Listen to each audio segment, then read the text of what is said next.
Good afternoon. My name is Helen Anyeweja, and this is Good Afternoon Ghana. You are welcome. Let's get into the headlines for this afternoon.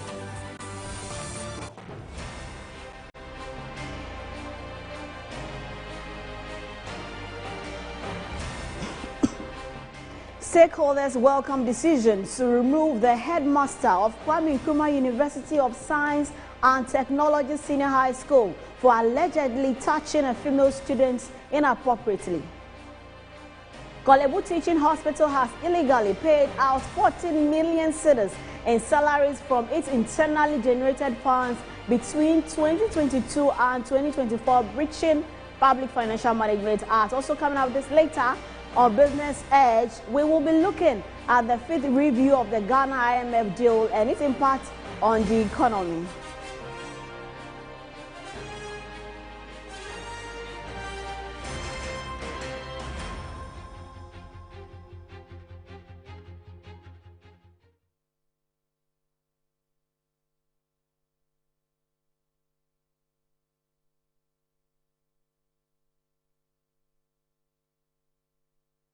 Thank you very much for keeping us company. My name again is Helen Anyeweja, and we are coming live to you from the Ikuya studio here at Northridge. Let's now get into our stories for this afternoon. The Ridge Hospital says it has implemented measures to prevent unauthorized individuals from entering the facility to take pictures and videos, citing concerns for the safety and privacy of its health workers. Despite existing policies prohibiting such actions, some individuals have continued to flout the rules, prompting the hospital to seek assistance from the police to ensure compliance and protect its staff. This was disclosed by the Ridge Hospital management at the Public Accounts Committee sitting on Monday, September 29, 2025. So we have a policy that is against the unauthorized recordings of audiovisuals, broadly posted on vantage places in the hospital. Unfortunately, people see them and still go against the rules. We have security, we've increased security presence at the areas that we consider hotspots, the emergency area, the mortuary, the outpatients departments, and then the main entrances into the hospital. Unfortunately, people start videoing before you see that they are videoing. So it's a challenge, but we are hoping that with the increase in security presence, at least as soon as it started, it to be stopped. We have also engaged the police to give us police presence, because we have noticed that people are more mindful when the police are present than when it's our private security companies. It's a challenge, it's a big problem, and it's a worry to us, even staff security, because these videos, they capture the faces of our staff, and it puts them at risk. Now, the chairperson of the Public Accounts Committee, Abinau Sayasari, has demanded that the Ministry of Health produce supporting documents for a payment of 802,725 cedis made towards the proposed construction of a chips compound at the Kwanyako in the Sujama industries of the Eastern region. Raising concerns during a Public Accounts Committee sitting in Accra, Tiwa MP questioned why such a significant capital expenditure lacked documentation when reviewed by the Auditor General. However, responding to the committee, Daniel Insia of the Financial Reporting and Monitoring Department at the Ministry of Health attributed the issue to the government's electronic payout system. This description also says unsupported payments, and that is why I'm a bit concerned, more concerned than ever, that there's a payment for the proposed construction of a chips compound at Kwenyako Esujaman district. A whole capital expenditure. How come you didn't have the supporting documents when the auditors came? And this payment was 802,725. And this is a capital expenditure item. So before you make any payments on capital expenditure, you need to come attach the various documents, the relevant documents necessary for the payments to go through. So how come when the auditors came, something as a construction of a chips compound. You did not have supporting documents, but yet you had paid 802,000. Thank you very much, Honorable.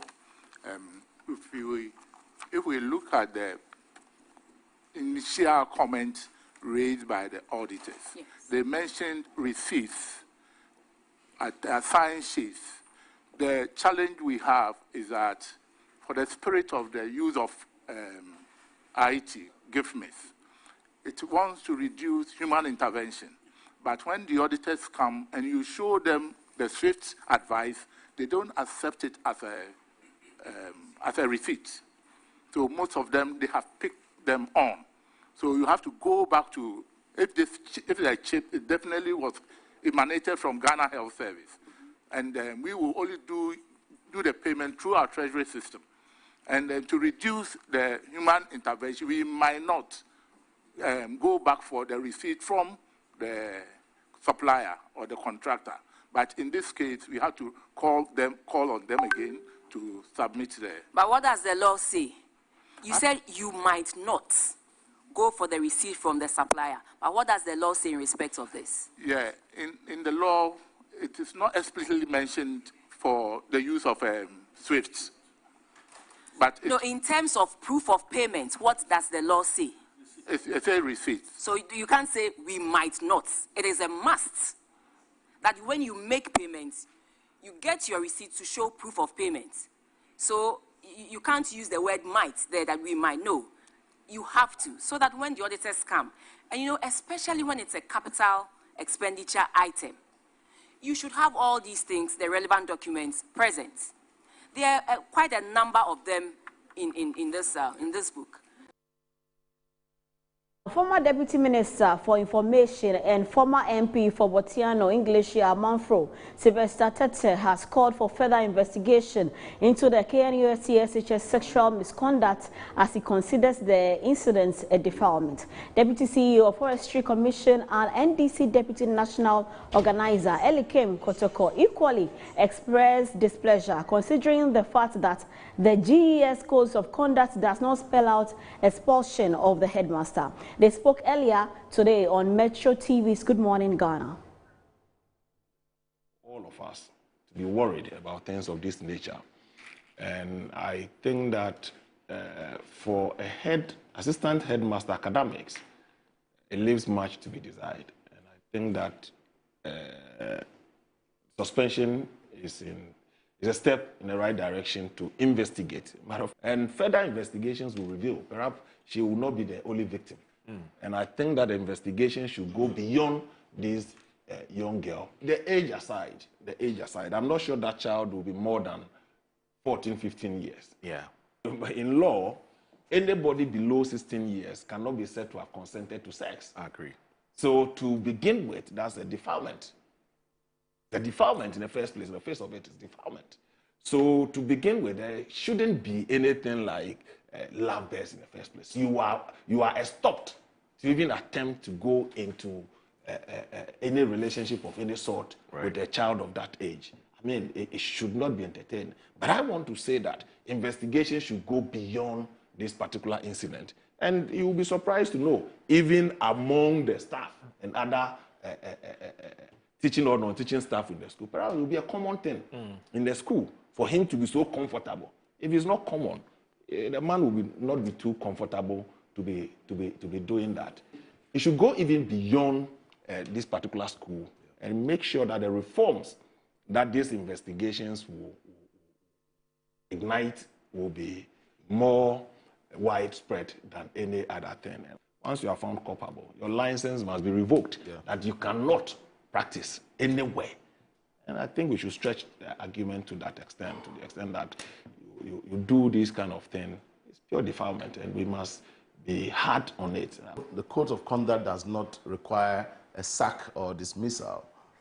I laughed and I asked myself, who bewitched us? When did we sit down to propound such remedy and felt that was the best thing to do in the case of such gross misconduct by somebody who is supposed to act as a guard or a guide to minors who come for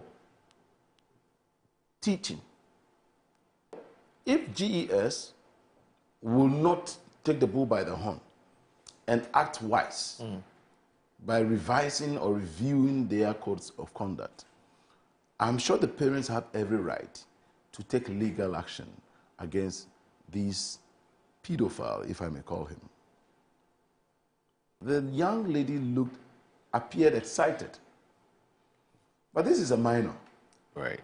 But we must not again also lose sight of the fact that parenting also comes to play when we talk of this.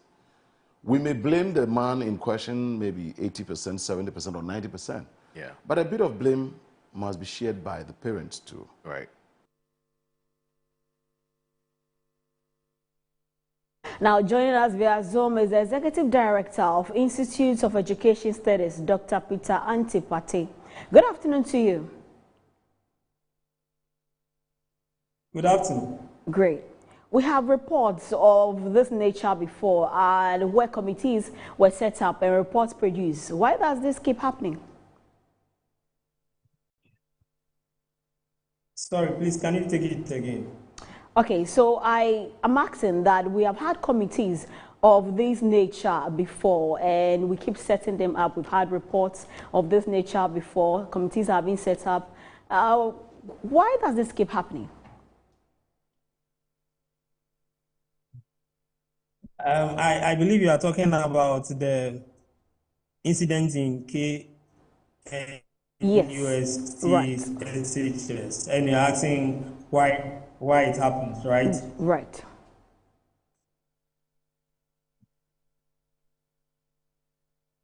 Yeah, I think it's because of so many factors.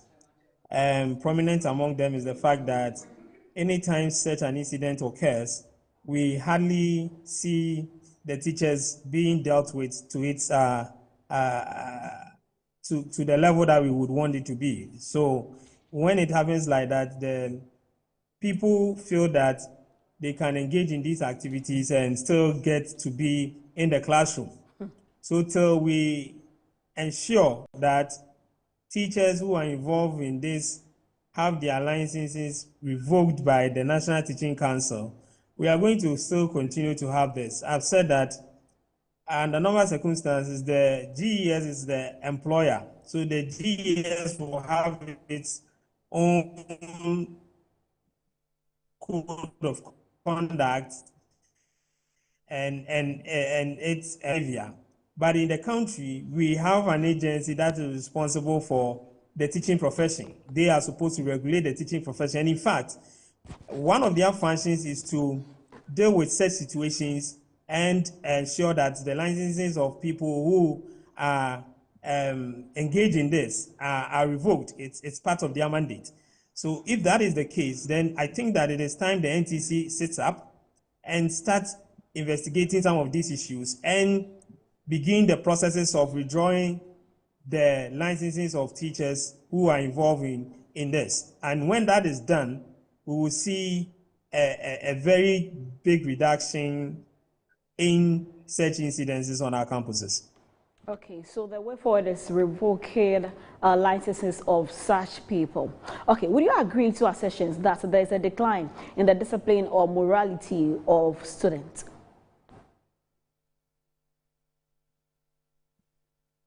Yes, you see, one of the things that I've said is that if a student is able to get his or a mobile phone and use it around the teacher, then it tells you that the teacher is an enabler of indiscipline on campus, because we know that students are not supposed to use their mobile phones on campus. That is a standard fact. So what will make the students so comfortable to first and foremost remove the mobile phone around the teacher and use it for whatever it is that she used it for? So you can also say that in some instances, the indiscipline on campuses are enabled by some of these authorities.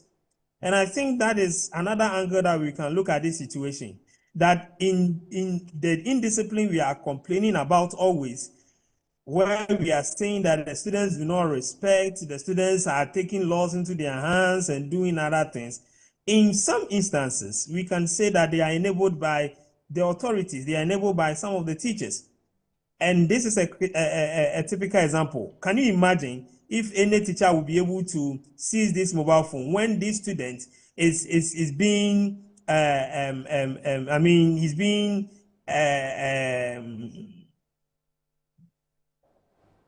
this act is being promoted by no less a person than the assistant headmaster in charge of academics. This student will not show respect to the other teachers because of that relationship that has been built between her and the other teachers. And that is why we think that in some instances, the indiscipline that we are complaining about always are enabled by some of the teachers on campus.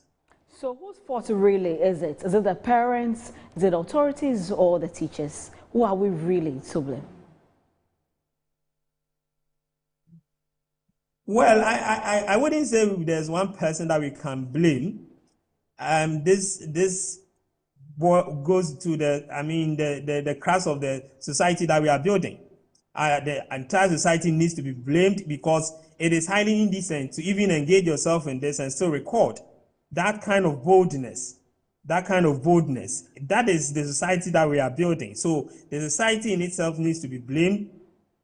Parents would need to be extra careful, but more importantly, a teacher is giving the teacher is in a position of trust. You have been given the responsibility to take care of people's kids.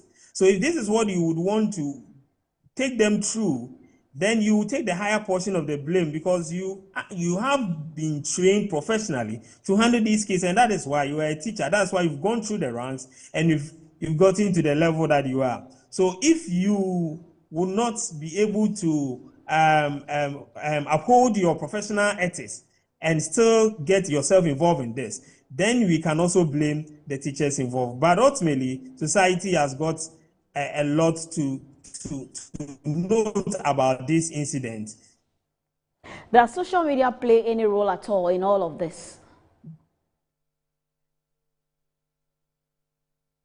Exactly, and that's why I said society has got a lot to play, blame in this, because nowadays you look at your TikTok, your Facebook, your WhatsApp, and every other thing. People are recording things and posting things online. Interestingly, such people end up being celebrities, and they are held in a certain kind of way by society.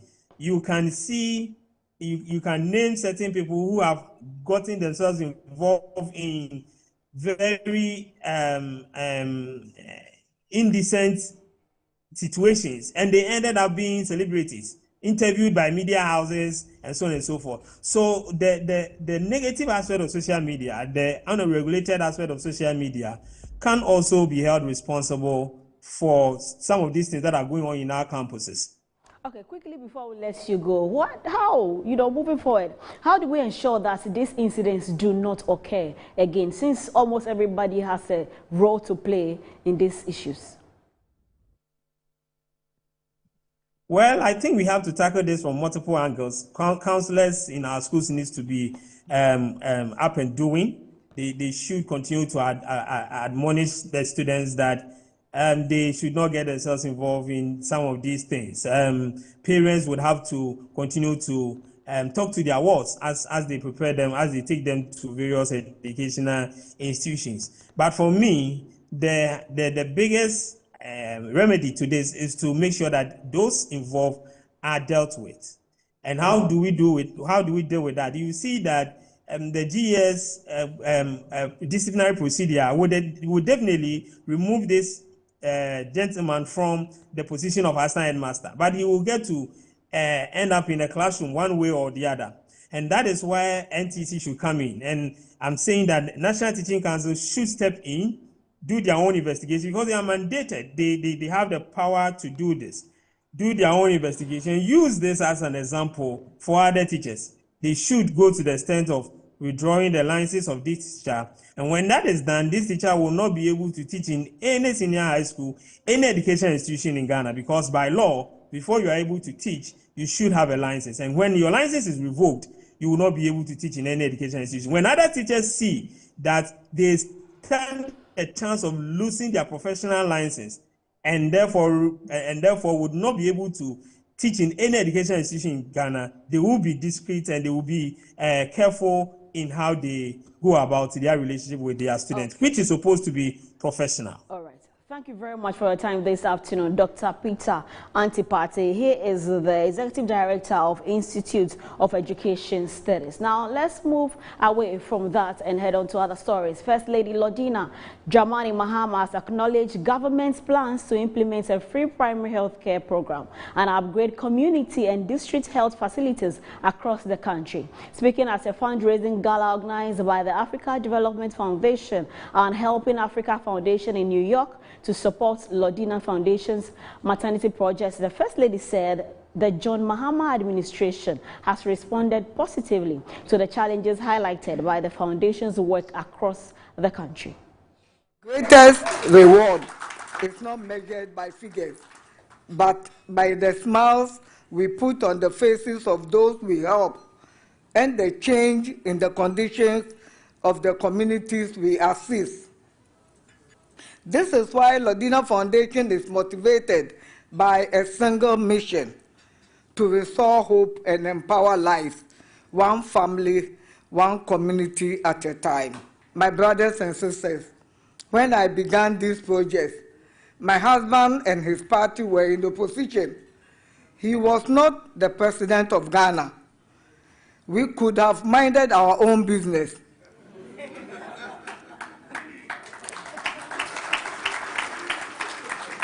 But John agreed with me that these are essential needs for our people. And with his support and that of friends, we constructed our first model 45-bed maternity and children's ward at Bole District Hospital in the Savannah region. We have since constructed 3 state-of-the-art maternity and children's wards in Bole, Nkranza, and Bodom. We have also undertaken comprehensive renovations of vital health facilities, including the Hohoi at the Baka Health Center, transforming them into centers of healing and dignity. The model Lordina Foundation maternity and children's wards are equipped with modern equipment and facilities, including a theater, delivery room, NICU, and so on. We donate essential medical equipment to many health facilities across the country, helping improve their capacity to save lives and provide quality care. President Mohammed's administration has responded positively to the challenges.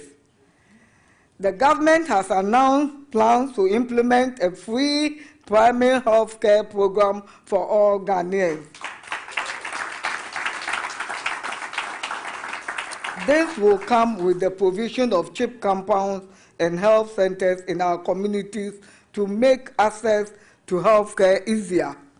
With your support, the Lordina Foundation is now stepping onto a truly international stage by creating new external networks.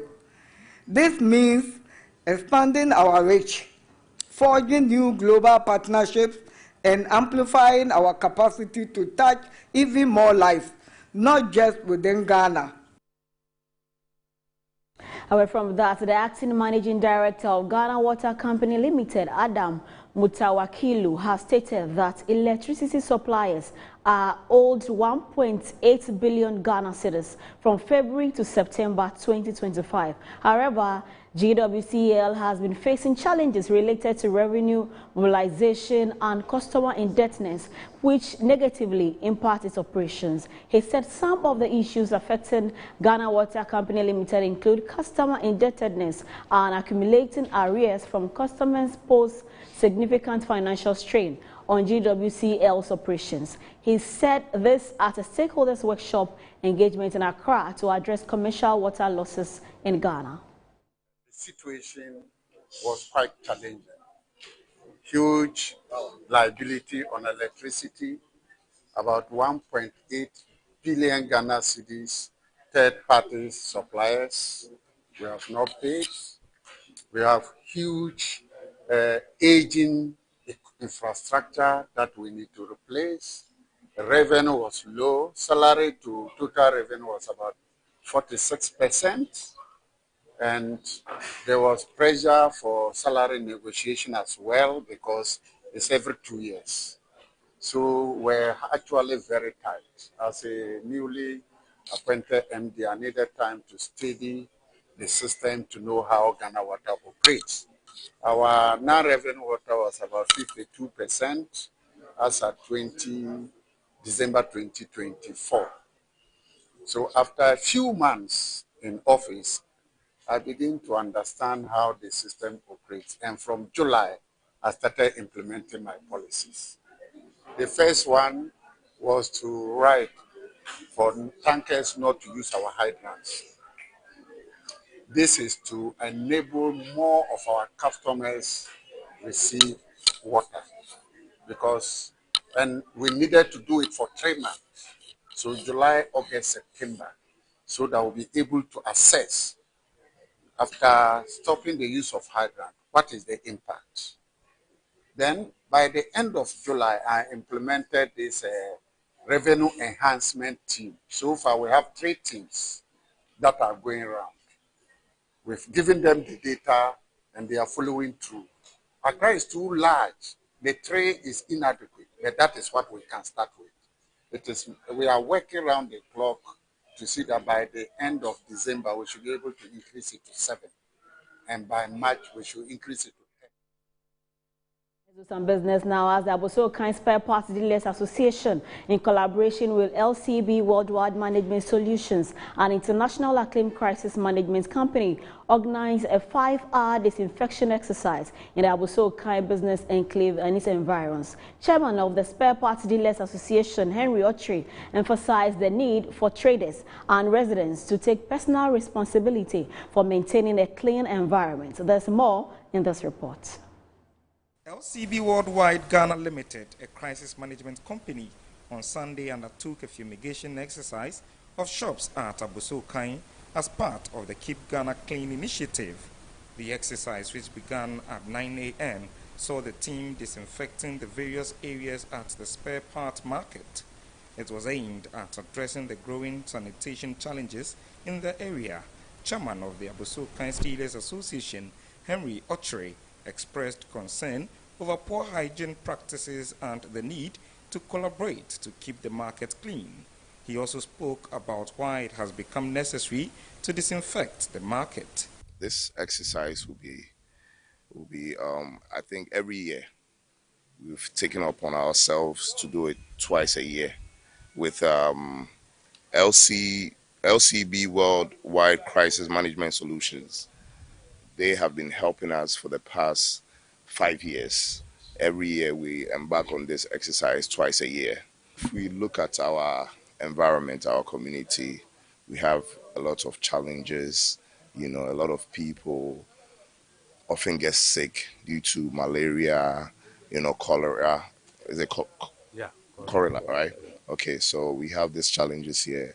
Most of the times, a lot of people come to me, Chairman, I need money to go to the hospital. Then I'll ask, what's wrong with you? And then they'll complain that it's malaria. So we notice there's a lot of mosquitoes in our market and insects, so we found it necessary to embark on this exercise. Procurement Manager of LCB Worldwide Crisis Solution, Yao Edem King, called on the Ministry of Health to support this initiative. He added that the exercise will be extended to other market centers across the country in the ensuing days. But Aboso Kind when the second time I aba and LCB Worldwide but I already want my say obeboa in around getting a war community na say sometimes who say yakase cholera akoso Ministry of Health records or the ban or seeing cholera so nti aban no any Ministry of Health any LCB cabo mu say omudi jumedi bi be say ebeba oman Ghana mu na aboa yen nti na afibia obia obeye chema bia no oton safre yan yeba ebeboano. Some residents spoke to Metro News. Asida ekomo obi biara yakasi ebo mu din ayen tumi yakoso so eda obi biara obeboa yen a onka association no anase oton ade ewa. First of all, the entire my exercise we ni say aha me ton ade wa meaning problems wa more yare. Complain wa hapa say yare nkitin got ani mu choki ntuntum ani ade ntino eno mu kabo mu say ne de ye be say dwumedie ye de aboa as part of government corporate social intervention.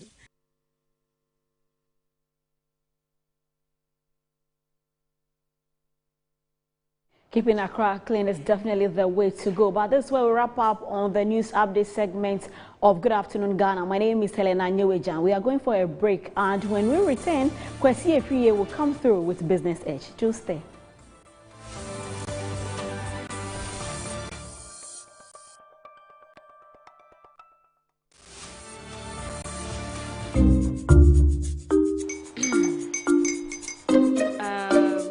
His uncle are almost here. Wait a minute. This one too, your friend Kwame. Wait, Kwame. As in the same Kwame again? Yes, mommy. The second coming. Into all this tension just to reintroduce that broke boy from Kaswa. Why would you deceive the family like this again? Now I understand the whole delay. Troll from Kaswa dear. Why wouldn't he be late? Or be late? Of course.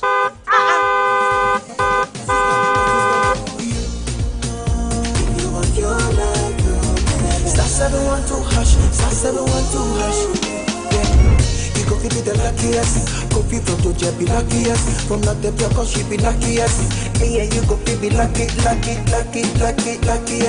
No matter why you're luckiest. Everybody go be the luckiest.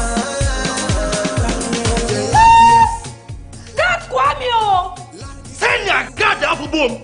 If you put it toye, so would the coming of the Son of Man be. Is that his car? Dial star 712 hash. Choose your ticket. Enter your lucky number. Follow the prompts and let destiny handle the rest. This promotion is regulated by the NLA on the Caritas platform. DSTV means choosing. Amazing acting. Face branding while streaming. Front row at the gaming and super fanning while on the going. Winning, binging and blockbustering. While others are white ricing, you're jolloffing. This looks so good. With something for everyone, anything is possible when you're DSTVing. Start today with all sorts of packages to match your... With God, comfort can replace pain. Peace can replace turmoil. Hope can replace sorrow. God loves you. God hears you. God speaks to you in your thoughts, in your heart, and through living prophets. Come, hear the words God has for you.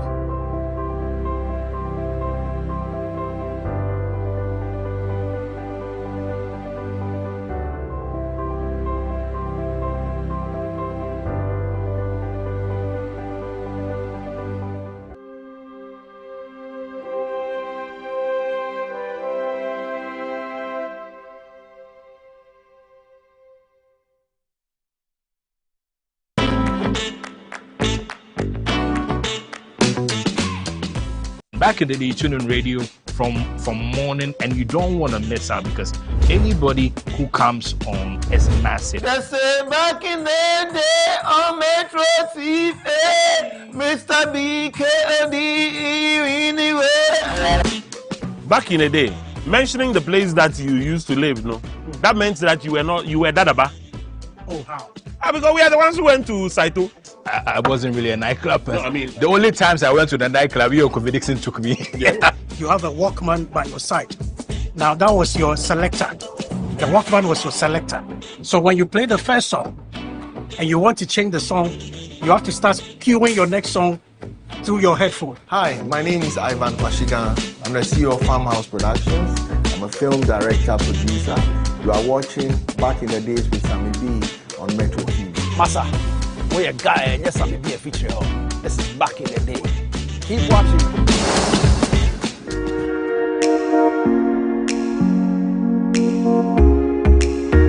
Back in the Day is brought to you by Telecel Ghana.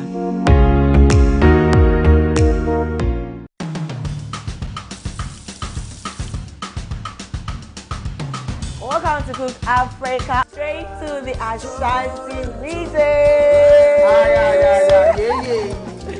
Hey, we're talking about boys. You go back there today. Even a few days ago, you were trending. You and this curriculum government. We'll get there. Ginger, the boy nako. Or the ama spices. Spices, the ama salt. We bet him a chance. Or the ama money. Money they call. Debbie, in Kosiache board. Welcome, go cake. So my grandmother took care of me. Okay. So she actually taught me how to do this. Anyway, there, I go there. When the day ends, the real stories begin.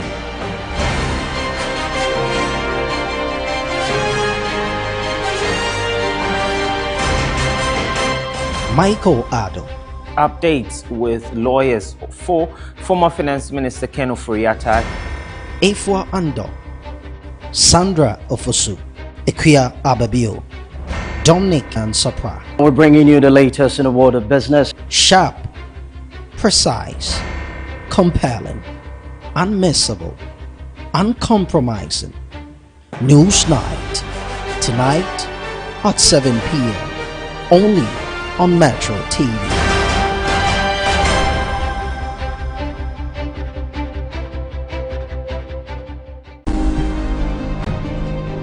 Never throw rubbish or waste in the sea and rivers. Our water bodies are sacred. Let's protect them.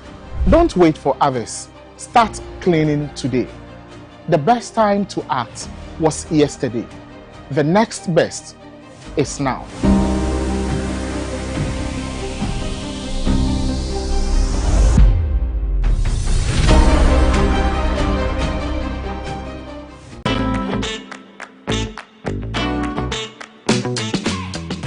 Back in the day, tune in radio from morning, and you don't want to miss out because anybody who comes on is massive. Back in the day on Metro TV, Mr. BKD anywhere.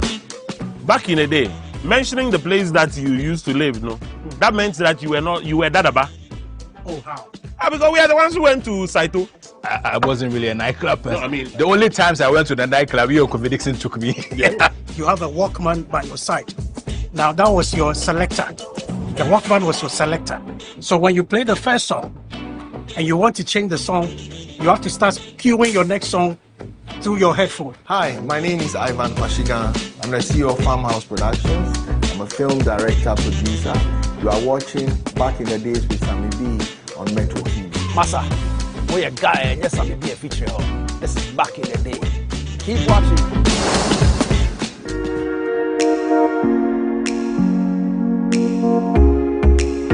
Back in the Day is brought to you by Telecel Ghana.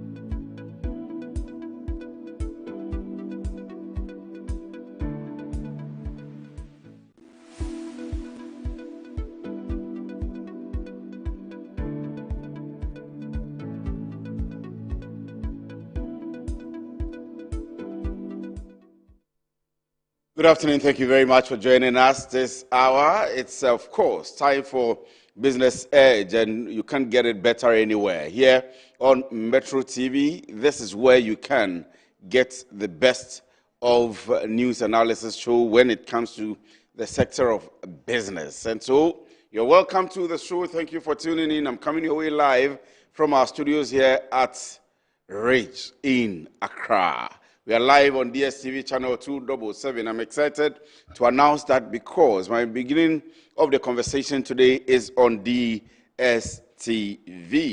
And so we are live, channel 277. We are live on multi-TV channels. We are live on your TV, wherever you're watching us from, and social media, Chairman Kwesi Afriyie, and on Metro TV news pages too. I would quickly run you through what we are going to do today. So we'll begin with the performance of the cedi against the major trading currencies, and of course, how it is performing as of this morning and yesterday is that the dollar is being bought for 12.40 Ghana cedis, and it is selling for 12.41. There is 6.5 there, so approximately 12.42 Ghana cedis. So that's how much the cedi is performing as of this morning. Of course, close of business yesterday, which is Monday, the 29th day of September 2025. So if you go to the market today and you want to purchase or sell your dollar, these are the rates you're going to get it for. If you're going to sell it, that's how much. Now, let's do the British pound sterling. That's the pound sterling is being bought for 16.66 Ghana cedis and selling for 16.67 Ghana cedis. And that's how the British pound sterling is going for. Let's see if we have the euro, how the cedi is performing against the euro as well. So that's it there. According to the interbank rate of the Bank of Ghana, the euro is buying for 14.55 and selling for 14.56 Ghana cedis. And so that's it for the performance of the cedi against the major trading currencies. And so, well, let me move into my topics for the morning. I'm beginning with the discussions around the DSTV. And when I am done with that, there's a big interview coming out this afternoon. I'm sure you want to stick and stay with us and see how that interview will go, the performance of the economy, the issues about Galamsey, everything economic here in the country. One venerable member of parliament who we are happy to be hosting, he's been in the economic space all his life, being the chief executive officer of the Ghana Free Zones Authority, being a deputy minister at the trade ministry, and wearing lots of hats, currently a member of parliament. And so we'll come to him pretty shortly, and I'll do the introduction of him so we can get the interview ongoing. But before we do that, we have all heard the discussions on DSTV. We want to pick a quick bite of the Minister of Communications, and then we'll speak to my boss, Kofi Kapito, and some experts in the sector. So let's see Honorable Sam George's bite. MultiChoice Africa has committed to implement an unprecedented increased value offer only in Ghana, and I repeat, only in Ghana, which will result in Ghanaian DSTV subscribers getting more services for less. Depending on the DSTV package or bouquet you use, subscribers will get between 33% to 50% more value. The new arrangements, effective from 1st October 2025, are as follows. For those who are on the Paddy Bouquet subscription, you currently pay 59 Ghana cedis. When you pay 59 Ghana cedis, you get upgraded automatically to Access, which is valued at 99 Ghana cedis, and you get 35 more channels. This represents a 40% savings if you were to pay for the Access yourself. Second bouquet, Access, currently going at 99 Ghana cedi. If you retain your Access bouquet at 99 Ghana cedi, MultiChoice will bump you up to the family bouquet, which is currently priced at 190 Ghana cedis. You get 19 more channels, which means that if you were to stay on Access and get bumped up for the value you get, you make a savings of 48%. If you're on the family package, which is currently valued at 190 Ghana cedis, DSTV will automatically bump you up to Compact, which ordinarily goes for 380 Ghana cedis. You get 22 more channels and actually get access to live football matches. So anybody on the family package, which previously didn't get live football matches, would automatically get live football matches. The value savings on this, 50%. Compact, currently going at 380 Ghana cedis, gets bumped up automatically to Compact Plus, which is priced at 570 Ghana cedis. You get 12 more channels in addition, and the value savings, 33%. Compact Plus, valued at 570 Ghana cedis. You pay that, you're automatically bumped up to Premium, which goes at the price of 865 cedis. You get 18 more channels and a value of 34%. For those who remain on their Premium bouquet, which is priced at 865 Ghana cedis, you will still get all the content on the Premium flagship, the flagship Premium bouquet, but you also get an automatic entry into the competition for the chance to win a fully paid trip to watch selected English Premiership games.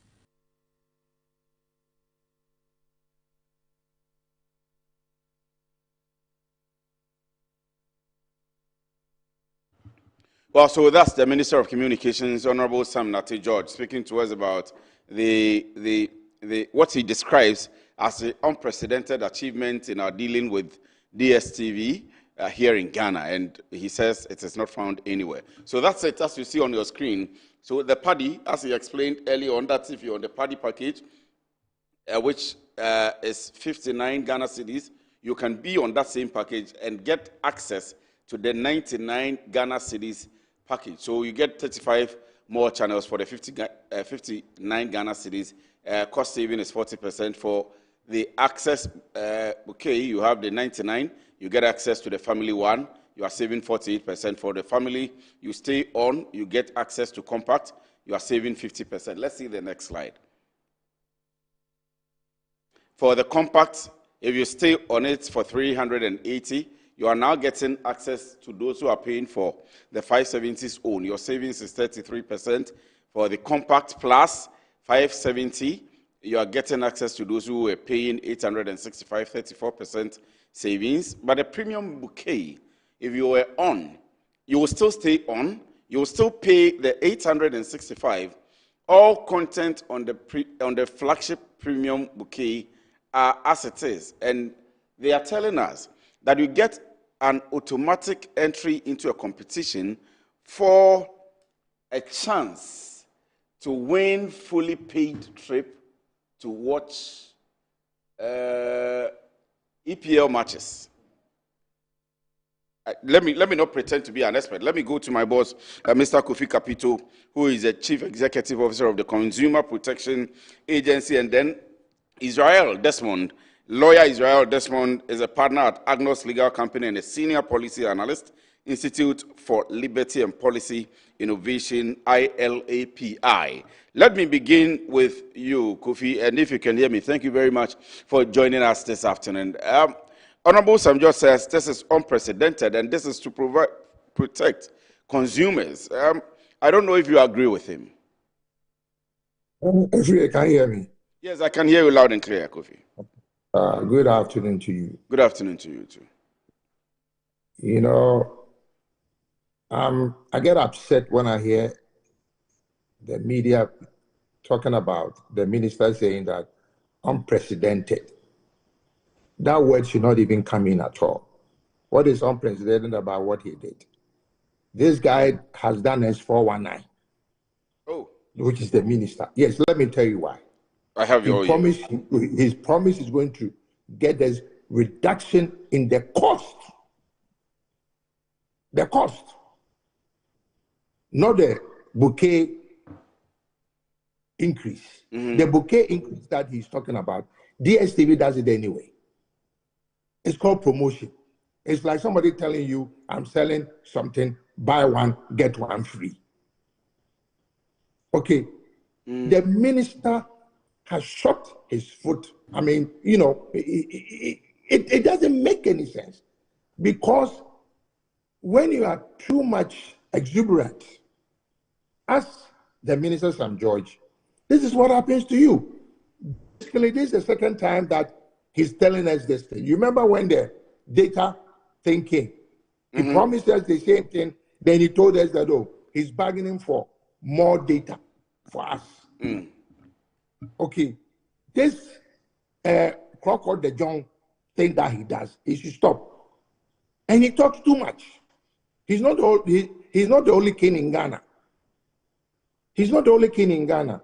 Look, you're talking about stakeholders. Efia, let me ask you a question. Do you know who the stakeholders are or where? From my church, it's NCA. It's the minister himself and DSTV. You call that stakeholders. What about the consumers or the Ghanaians who have other institutions like Desmond's own and other people who could have argued better on behalf of consumers? This thing he should stop. He has goofed. He should not go around prancing himself as if he's done anything. Look, let me tell you what. The man tells you that whatever that he is giving you, it will end in 3 months. Yes. 3 months old. Yes. So this is not a permanent, it's not a permanent thing. So is that what we're bargaining for? And then now he's talking about he's going to let the premium people enter into a raffle. A rifle. Has the minister become a lotto forecaster now? Has he become a lotto forecaster now? Kofi, this is a minister fighting for the people, fighting for. He's not fighting. People. No, he didn't fight for us. What he promised he will fight for us is the reduction value for money, which is the cash aspect. Look, what if I don't even need those extra contents? I don't need it. I just want to have what I have, but I want to reduce. And that is what he promised us. Nobody asked the minister to come up and tell us that he's going to get. He even threatened take the license away from multi-choice. I said in the beginning, he has no power to take the license because as long as DSTV hasn't actually gone contrary to the terms of agreement that they signed, you can't do that. And it's even dangerous for foreign investment that government would intervene. Look, I said that in various platforms that it would have been a lot easier. Let the customers or the consumers agitate and have a discussion with DSTV and tell DSTV that if you do not reduce, we will switch it off in protest or boycott your services, period. That is what business, a business that understands would say, oh, let me listen to my customers. The minister should have been the last person to get into this thing. You have a regulator, NCA. Why didn't you allow NCA to do it? So, the minister himself, I'm blaming the minister because he didn't get what he promised Ghanaians. So you are blaming him? Yes, I'm blaming him. And you take the blame, he shouldn't come and tell us that, oh, unprecedented, it hasn't happened anywhere before. Does he know how many promotions goes out among business people? I mean, among businesses and their customers? Does he know that? Even the airline does promotion. The airlines, the car manufacturers, they do promotions. Any sensible business will do promotion.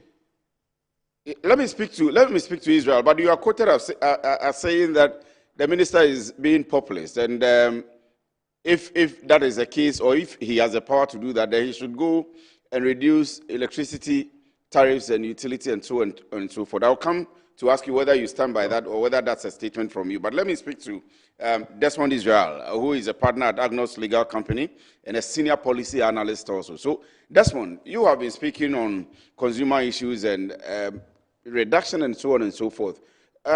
the minister says this is unprecedented achievement. How would you describe it? Unprecedented. Well, let's look at it this way. The minister set out with a specific agenda, and I followed these matters so well, such that I don't think I'm missing the facts. He told us specifically that he was going to get price reduction. Yes. There's been the argument that even DSTV as a service is not, if you like, an essential goods. So people who are subscribing on are literally buying additional luxury. But the question is this: the minister and the regulator has the power under the law to do what we call consumer protection. They couldn't do price, if you like, price control regime, because that's not our business module. So he had the power to do consumer protection. So it makes sense for any expert, any analyst to then say that the price reduction he's seeking to achieve is to clear price discrimination. He went further to also give us grounds for which he wants to deal with price discrimination, part of which was the fact that pricing in other regional stations were, kind of disparate. So this is my position. What he brought us now is a total deviation. It gets away from his original mandate, which was to push for an overt price reduction and also to bring a transparent tariff regime, which would help us to hold on to it. Now, the regulatory effect for price reduction is not the same as value upgrade. And I just saw your sister station making some news article out of my earlier comments with Kofi earlier in the day. And people are taking on the fact that value upgrade is the same as price reduction. No, please, it is not. We are having a policy conversation. The nature of a price reduction deals with a downward adjustment of the tariff, which is payable by the subscribers. It has nothing to do with value upgrade, which essentially is addition of some high-tier service or content. And if you like, people who are maintaining the existing tariffs are the ones going to enjoy it. I'm maintaining the existing tariff. What happened to the price reduction? You see, we need to assess issues critically. I have already agreed with Kofi's sentiments and emotives because of the same reasons he gave, which I support. The minister set himself on this path. So people will get angry if he doesn't achieve what he sought out to achieve. There's no clear tariff correction as we speak. No clear tariff correction. What has happened is to a non-tariff concession in the sense, but it doesn't alter the base price. It doesn't, and it doesn't help in the affordability issue anyways. How is the affordability changed? But that's one. One of the points Kofi made earlier. There's some level of achievement, or you don't agree? Some people would have wished they were on the premium bouquet, but for the cost of the premium bouquet, they decide to stay on compact, or they wanted compact plus, but they decide to stay on compact because they can't afford. Now they will be able to afford. Maybe that is not what the minister promised or we were all looking for, but some progress there, or you don't think same? No, I don't think so. See, first of all, even the gains we are talking of are regressive. In absolute terms, it is those on the higher that are even benefiting because the price differentiation is the same. It carries forward. So the distribution of the benefits itself is still stagnant. And to the extent that we are talking about people wanting to move, that's an assumption that, currently is not even founded. You don't even know if consumers want to move up that hill. But for that benefit does not even create a price reduction. It has absolutely nothing to do with price reduction at all. And look at it from a consumer utility point of view. When you do price reduction, they are tangible and they are guaranteed. The savings are direct on the household, regardless of what they watch. But now we are adopting and skewing to the service provider's position. And I hold a view that when you go into negotiations like this and you allow value added negotiations vis-a-vis price reduction negotiations, you are giving the negotiation strength to the service provider. The regulator really comes to the table with nothing. Because how does the regulator, for instance, check that these value addition are actually being, gained and benefited by the subscribers or consumers that he sought to protect by his initial positioning. And then I made a point about the equitable consideration, which goes back to this whole idea of, regressive gains.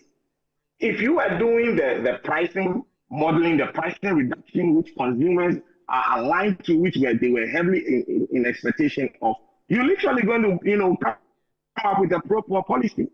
That's what you're going to do. But if you went for value add, you are sticking to what the regime is, and then skewing the benefits to, if you like, mid and high tier groups, because you are literally moving them to another layer. I hold a very strong view of what price reduction is and what value added or value upgrade and service is. It is not me even saying it, but I think every policy person what is sought, every industry observer what is sought can gain from what a price reduction is and what a value added service is. I mean, another point I would like to add to this is, yes, we still have that policy risk which he sought to address, which is that he was going to reduce the price. Now, Kofi mentioned the 3-month cycle. The first question anybody on the negotiation table will ask is, what happens to subscribers after 3 months? Does the value revert?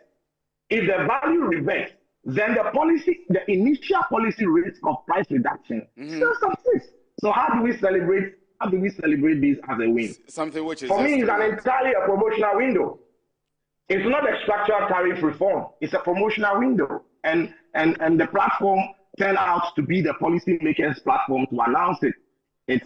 For me, it's neither here nor there. Indeed, I mean, if we don't want to mince words, that would actually be a pathetic positioning. The regulator is supposed to be clear on what they are looking for. I had advocated that if they went to that stakeholder meeting, because initially I was against his sole approach to doing these things. So I was for a stakeholder meeting. And if they had approached this stakeholder meeting from a transparent tariff formula approach, we will be having a much better conversation now, because consumers would even know whether or not they should be still asking for the price reduction. Because the minister would have benefited us by telling us, this is the structure of the pricing.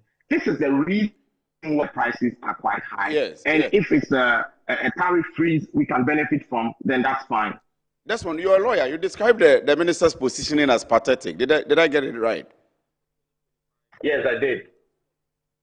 Well, but let me go on from there. I am rounding up before I go to Kofi, and then I come back to the studio. I have a minister in the studio, former Minister of Trade. So I'm going to be asking him about whether the action of the minister is an affront to investors or businesses, especially foreign investors who want to come in and do business here in Ghana. But let me ask you, first of all, what you think on that before I round up with you, and then I can go to Kofi and round up with him.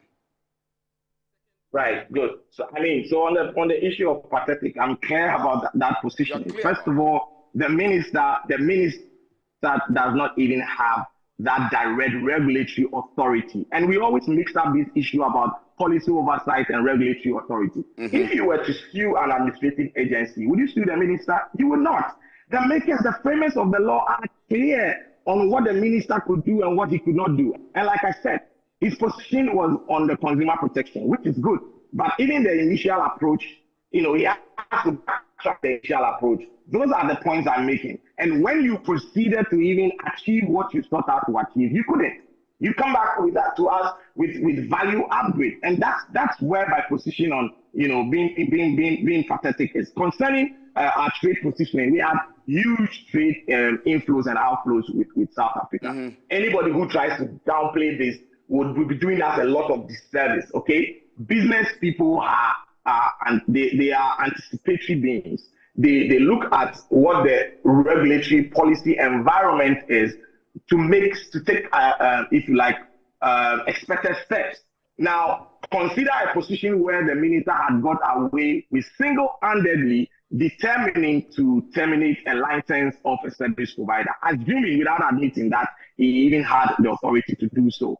The answer is very simple. It's going to create agitations between current investors from the same region vis-a-vis investors that will come in the future, because what will play in the investor's mind? And there's something called sentiment analysis. You do a lot of finance and business in the space because I follow some of your works. And I know you understand this carefully, that even sentiment analysis affects our foreign investment. So that is something you don't want to do. You don't want to have a position where the policymaker, who is literally the executive lead, right, can take a singular decision that creates this sort of tension of terminating licenses, or if you like, I'm going to line you up and whip you by the shambok. It's not the way to go. And I'm saying that has the potential of affecting trade. For whatever it is worth, if we didn't get there. Earlier interviews I had, I made the point that he needs to bring everybody to the table and win them back. If he's been able to achieve that, we can give him some congratulations for that. At least he turned around and put the policy meeting together. But the outcome of the policy meeting is not something that I personally is going to congratulate him for. It's a total, it scares away from his original mandate, which he set out to do. Okay, thank you very much, Derek. Let me speak to Kofi, and then I can round up. And I'm back to you, my boss, Kofi Kapito. Of course, he's my boss here, and so it's good to refer to you as that. But I said I was going to come back to ask you that you have made a statement that the minister's action is born out of, should I say, populism, but let me allow you to say what you have been quoted as saying. Is that the case? Let me say that every Ghanaian who subscribes to DSTV will testify that the pricing or the cost of their bouquets was very high. So everybody wanted the minister, as he put himself out there, talking about if they don't comply, I would yank their license, I would fine them, I would do all those things. So we're all happy. Okay, but for him to come out yesterday to tell us that this is what he has achieved, I think he spoke too much. Because look, let me tell you what. If you are doing something on behalf of the people, bring the people along. You are the minister for the people. So the people should feel that what you are doing, it is in their interest. Yes, you talk about he's giving you more than what you would ordinarily pay for. Like I said, probably I don't even need it. I haven't even asked for it. What I'm telling you is it's expensive. If you can talk to them or let the consumers ourselves deal with this matter by saying that let's do an education. If you want this thing, switch it off. Look, most Ghanaian men who subscribe to DSTV is because of EPL. Okay, and people even switched off their DSTV when the EPL is off. Over. So it's basically DSTV doesn't have much that Ghanaians will miss anyway. Because in terms of content, movies, are they going to be able to challenge Netflix or Apple TV? No. In terms of news, you can easily get news online. BBC, Al Jazeera, CNN, everything is online.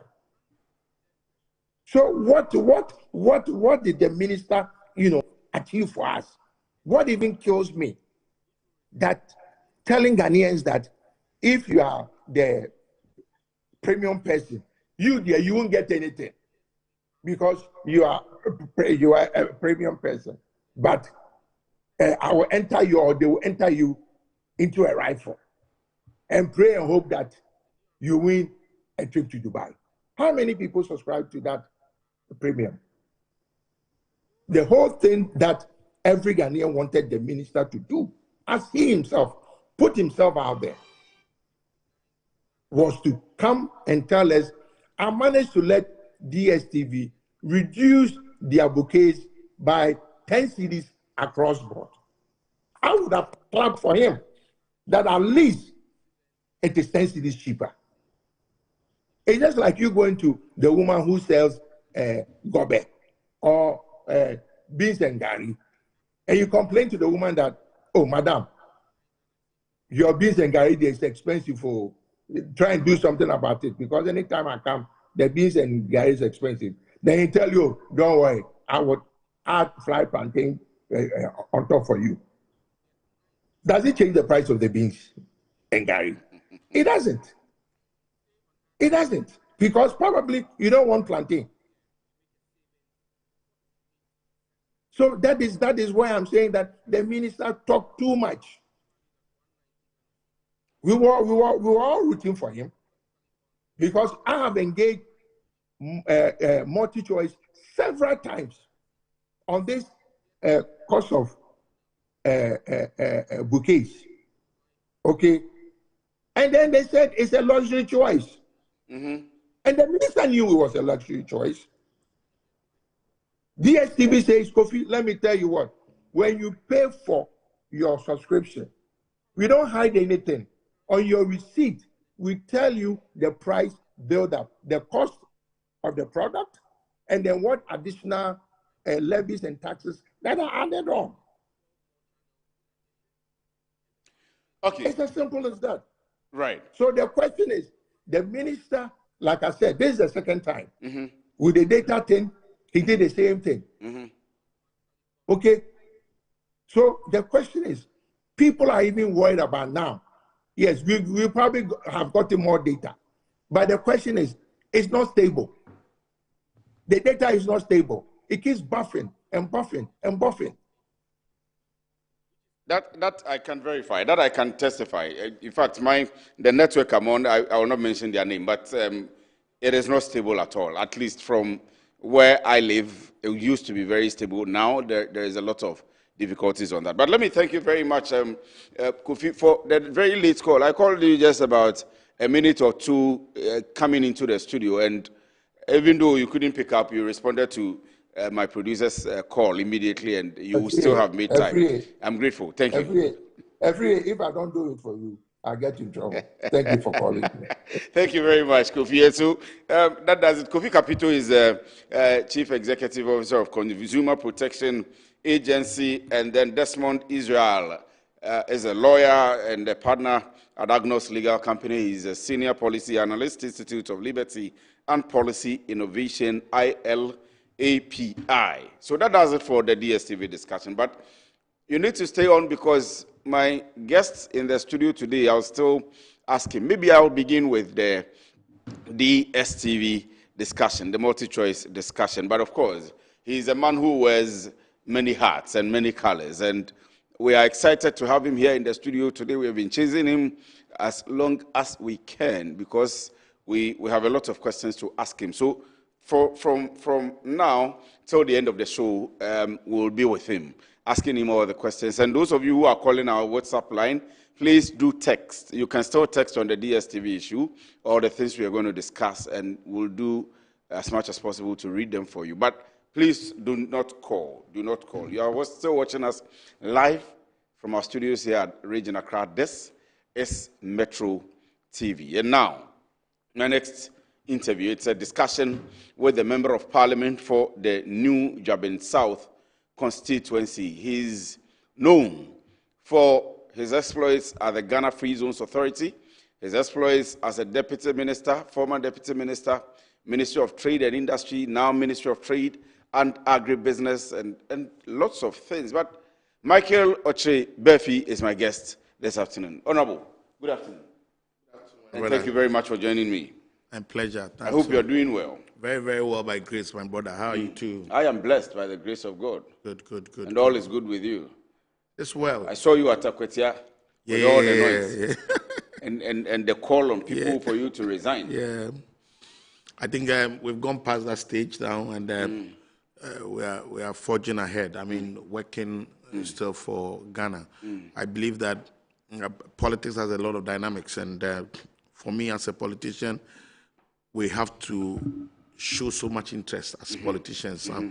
Every political activist or the players of politics, we shouldn't just play, but we have to play the game well and make sure that we don't create problems for ourselves tomorrow. I think that's all I can say about this. But apart from politics, maybe politics inclusive, Yeah. people think that you are too passionate about the things you do. Is it true? Yes, because I'm a principled politician, and I'm a politician of conviction.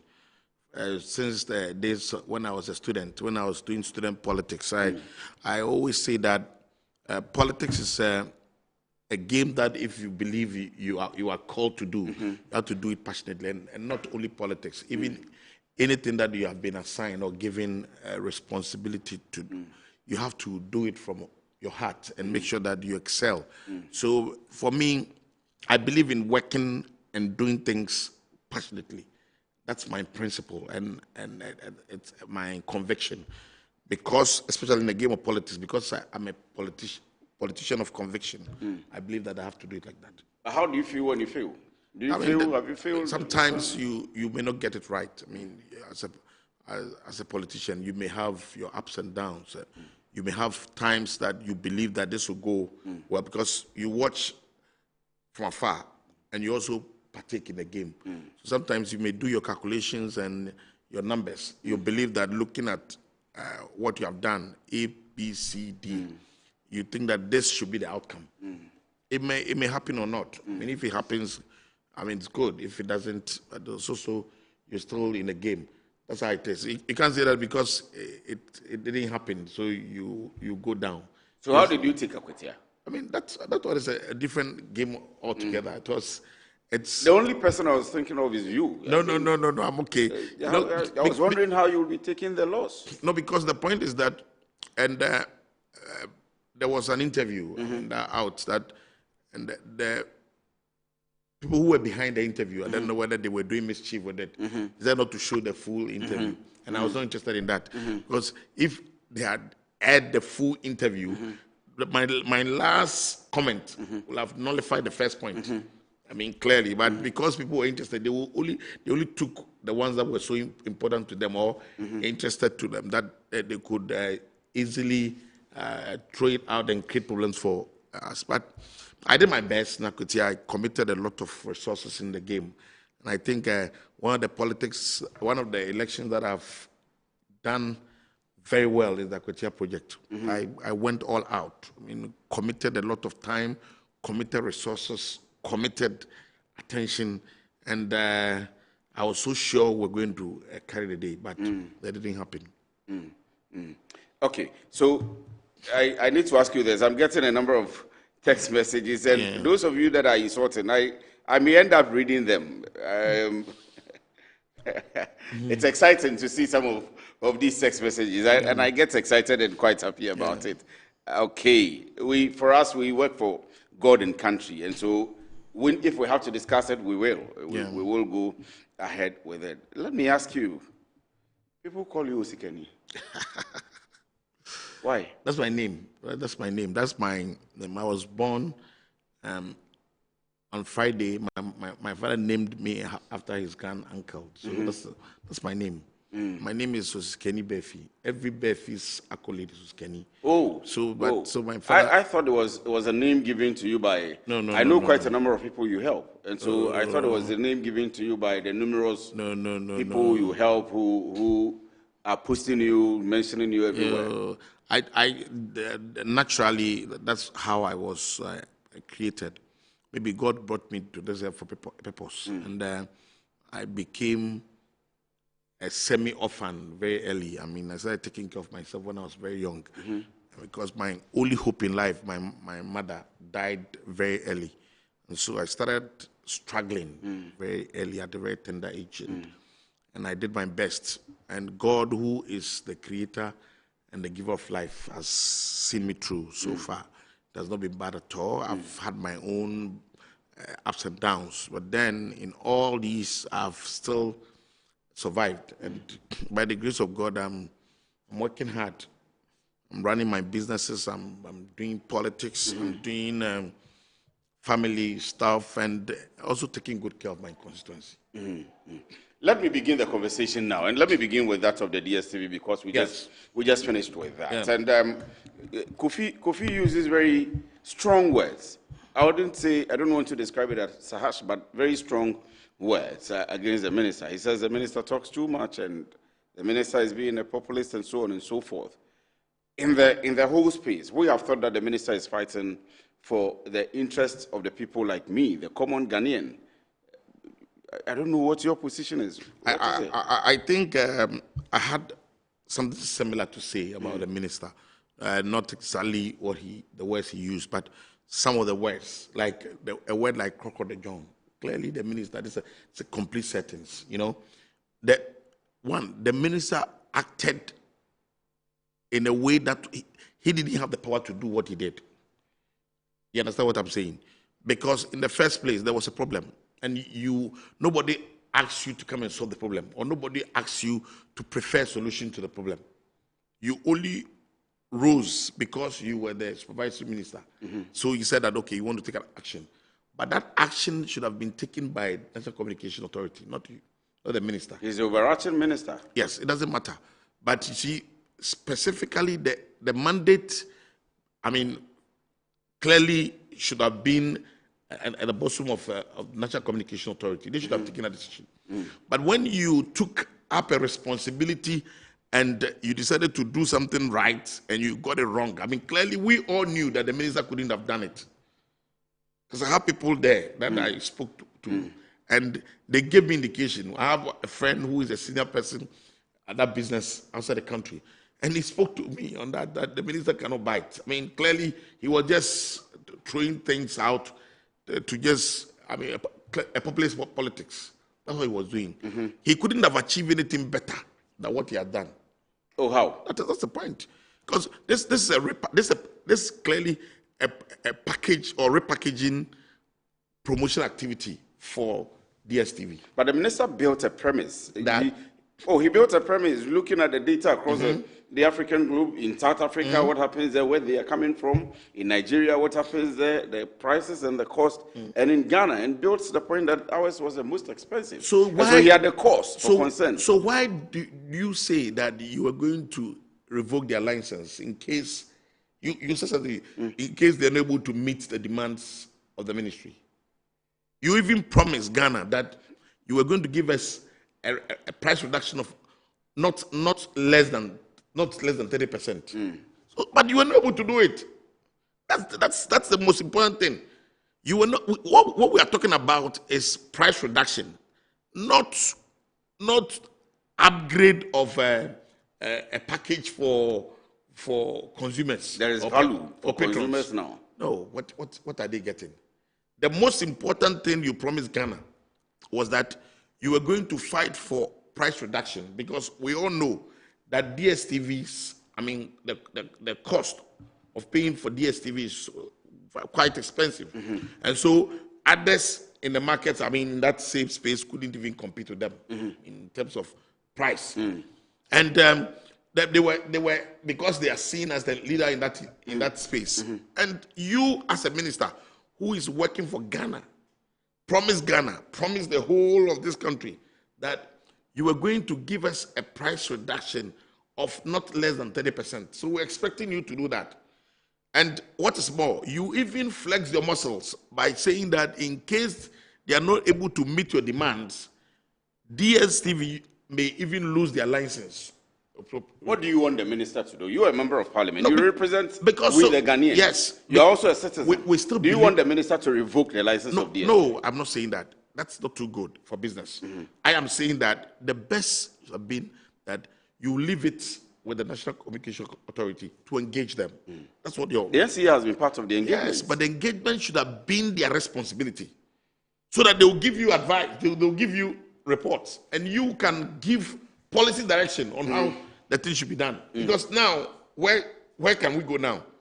Now, see, the opposition and other interested parties will now start bringing issues up.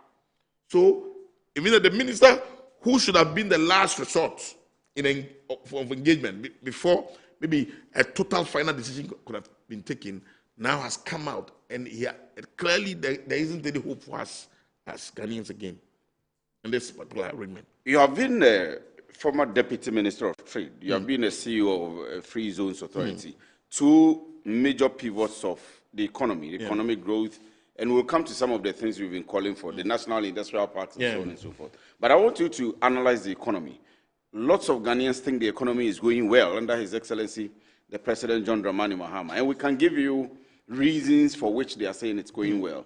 The macro indicators, all of the things. What do you think?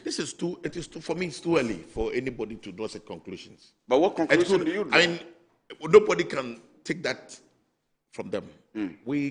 I cannot pretend not to have seen what is happening. The economy is doing well. I'm just telling you that I cannot pretend.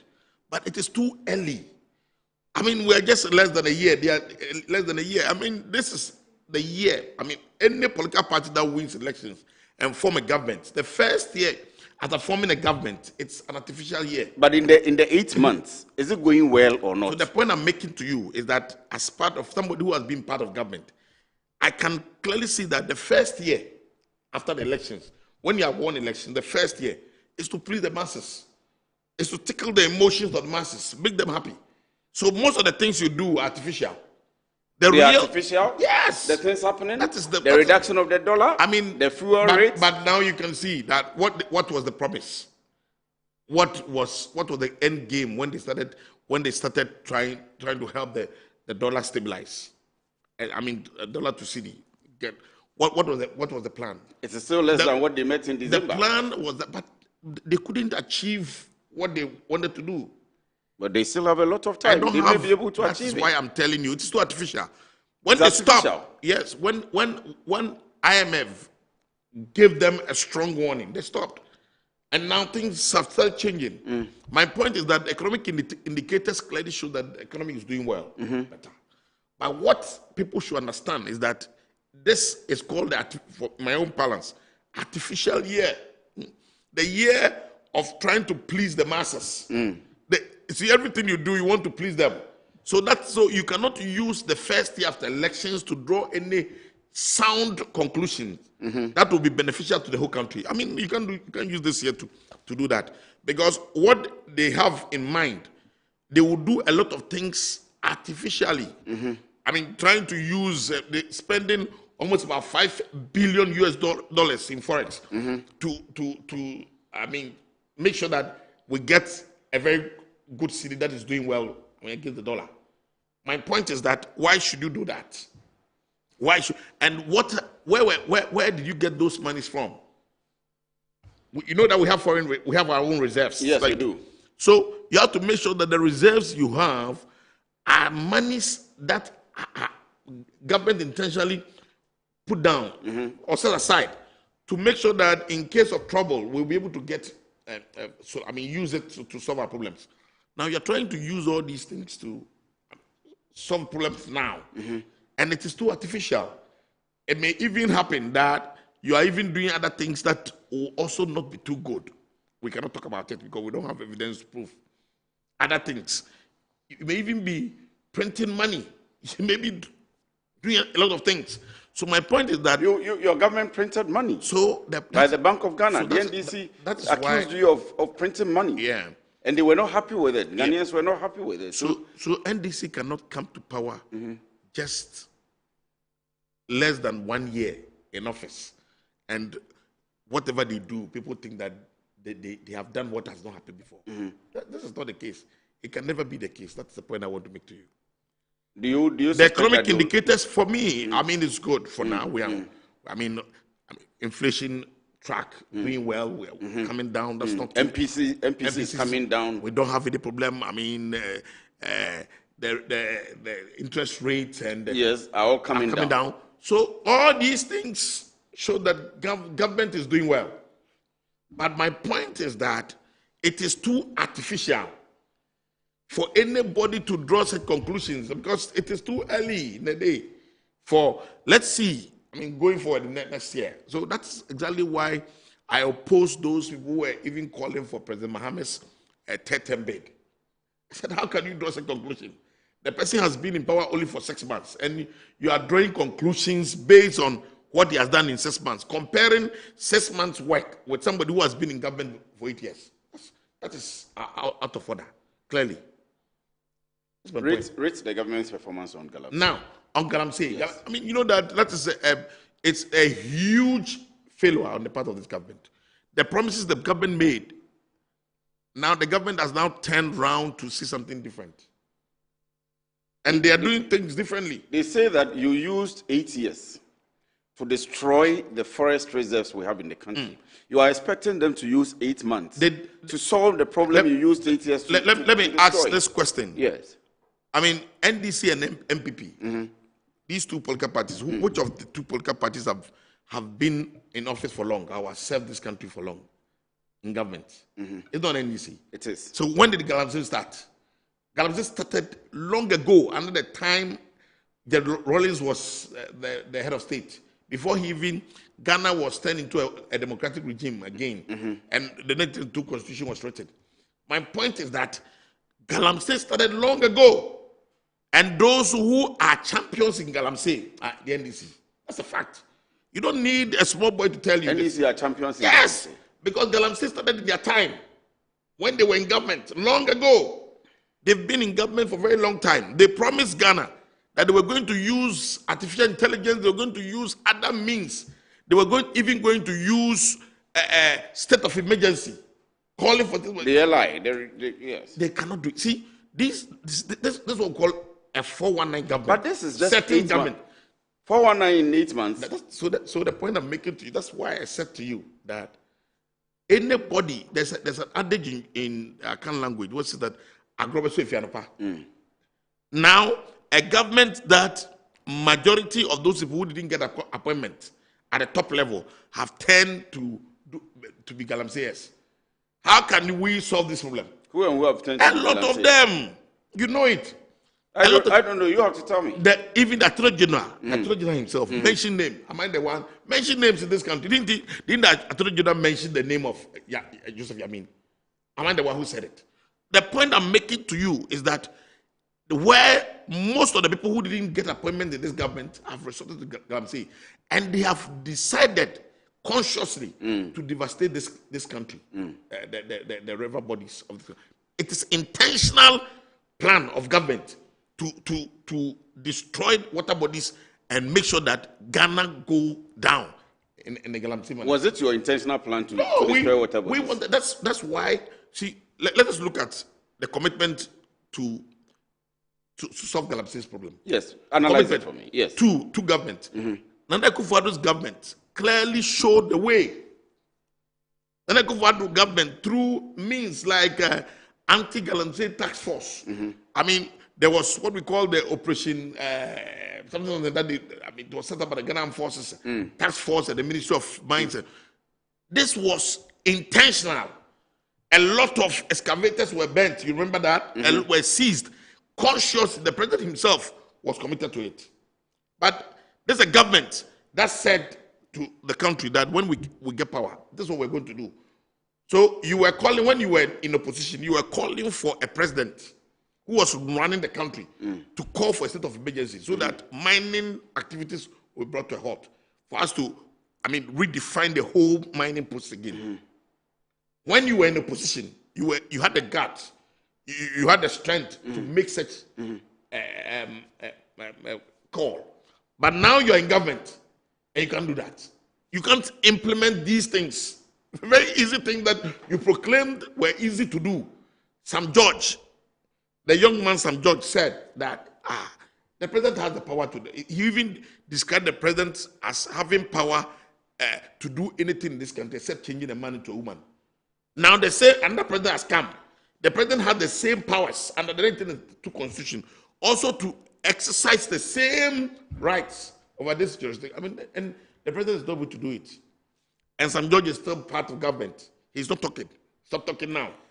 Honorable. And do you know the hypocrisy of the whole thing? What is the hypocrisy? The hypocrisy is about journalists. You are not part of them.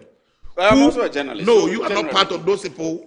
Those who have become so pretentious and some dancing to the tune of this government, pretending that all those allegations that these people leveled against Akufo-Addo's government doesn't exist now.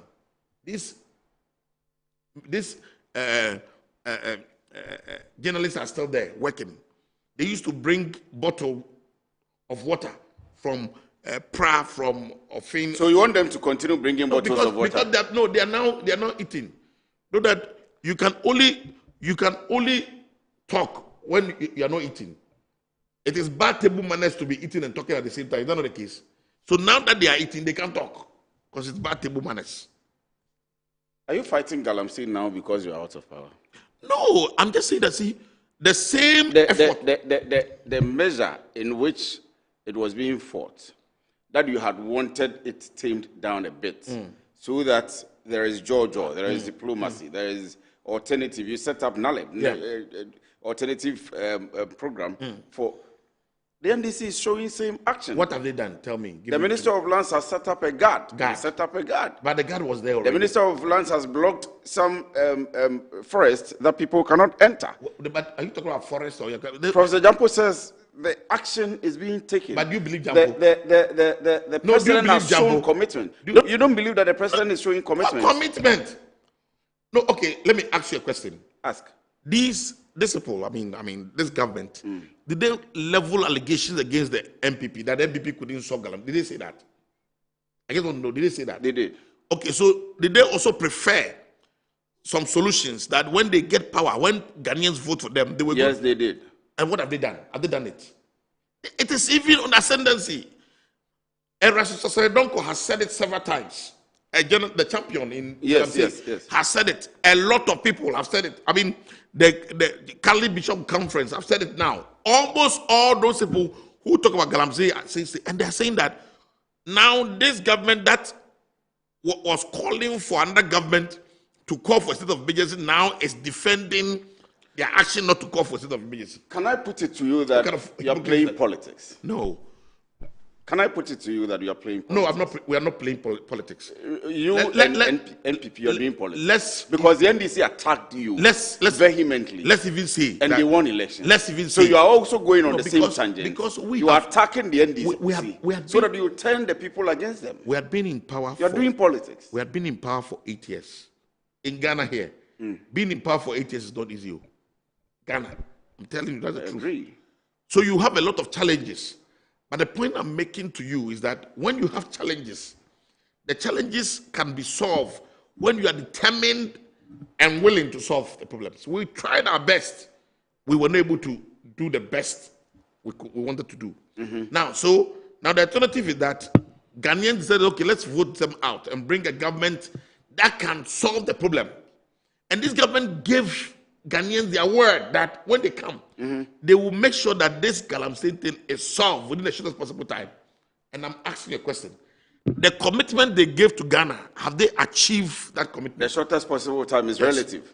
So the commitment, you see, now I'm telling you that in the history of Ghana, we have not seen so before, where members of the National Council, members of the National Executive Committee of the NDC have been mentioned as being champions of Galamsey in this country. They were mentioned. The Attorney General mentioned the names. Williams Monday Adungu says, please ask Honorable. He says Galamsey started long ago. Were they using excavators to do the Galamsey? That is not important. Do you know why it's not important? Whether they were he's arriving at the point that during your time, excavators came in. It went on the national scale. And now excavators have even, see, when we even brought a solution to the problem that the Minister of Transport must be the only person to give permission for excavators to be imported. Now it has become so easy for you to import excavators. Go to the Tema Port and see the excavators in Tema Port. Now, the point I'm making, you're not getting. I'm making a point. I'm not comparing our government with the current government. I'm looking at a situation where Ghana said, okay, you people didn't do well. So you go and sit down. And a political party went out there to campaign, giving promise to Ghana that when we come, we are going to make it different, or we are going to solve the problem. Now you come and you are now trying to compare yourself to us. So you said the issue is not about you. They have come to power, they need to solve the problem. That's what we are talking about. That's the point. It's not about comparison. It's about solutions. It's about what you promised. You gave a promise to Ghana. We expect that you fulfill your promise. You said that, okay, this is what I want to do. Give me power when I come. Now you get power, and your national executive officers are being named as the champions. As a matter of fact, go to the Etiwa area. Now, when you drive on the street, within a matter of time, if we don't check it, in the next 3 years, the Kumasi Accra Road from Bunsu we blocked. I'm so sure about that. Galamsey will enter the main street and go there and see. It's all at where Linda Door and Paradise. Just after Linda Door. Check on the right. Between Linda Door and Paradise. On the right. And you see that in the next... That it will be blocked? In the next 3 years. They will, and these are NDC people doing the Galamsey. Go there and see. They also said you were doing the Galamsey. For the point I'm making... You're a member of parliament. Yes. You are an honorable. Very honorable man. You have been a minister before. And I'm telling... And these accusations are wild. So the accusations are to a political party and a government who promised that these people were not doing it right. Give us the way. Give us a chance to come in and solve the problem. Now you get a chance, and now you are comparing your effort with the... I mean, that is clearly absurd. To me, it is out. I mean, the absurdity is even... It doesn't even make sense. Let me use words like that. Because why do you compare yourself with that? You said, okay, you are not doing it well. Kwesi Free is not hosting the show well. Take him off. And let me end. Okay, we bring you in, and you came here, you sat down, you messed up. And you said we should still give you funds. You sat down for 1 day. You didn't sit down for the number of... It doesn't matter. What kind of behavior is that? So like the Minister of Communication going out there and giving us settings, repackaging promotional activity that every multinational company does. There's no promotions. Do this and we'll give you this. That's what they are doing. Everyday settings. 419, Fracadam, and Crocodile John. There's three. 419, Fracadam, and Crocodile John government. We haven't been able to discuss trade. Unfortunately, our time is running out. But we'll still get you back. Let me see if I can read some messages. Then we come to the issues on trade. And I will ask you about the UN General Assembly. And some people have had comments to make on President's visit to NASDAQ and the pictures and all that. So I'll come back to that. So Dela with phone number 0245386756. Good afternoon. You and your Kofi Capital has found your voice back. The NPP agenda will fail. Same way you were asking Musa Dankwa stupid questions last week, and you add full to it. And Dela, you have to be very civil. Very, very civil. I'm excited about what I do, and this is my job. I ask questions, and I ask anyway, however they are. You continue to do the insults. Can I say something before you continue? Yes. You know, see, I'm a politician. Forgive my word. Maybe we may behave, rudely sometimes. But there's one thing that Ghanaians must know, that what I'm saying, I don't stand to be corrected. And I'm saying it from the bottom of my heart. NDC government this time, President John Mahama's government now, not the old one, is the most intolerant government I've ever come across. I'll come back to you to explain why. I've not seen it before. I'll come back to you to explain They expect me, a ranking member on trade committee, to even sit there and speak their language. That's what they want me to do. It can happen. Then they will kill all of us. I'll ask you about that. So in the General Assembly questions, I'll ask you about Bosome Frehu MP and his drop also. So you can put all that together when I ask you on the UNGA. Our time is really running. Good afternoon, Mr. Host. I'm ashamed of you, Pa, that you ain't bold enough and not hit the balls to call the network, which is bad and draining our scarce resources. Very disappointing, Pa. Do better next time. Thanks. This is from Ras. Ras, thank you very much. But there are companies that are working here, profit-making companies, their businesses, if they have a problem, and if I'm experiencing a problem with the network, maybe I should contact them first, see whether they can work on it. If they don't, then we come back to name and shame. So, Ras, thank you very much for the message.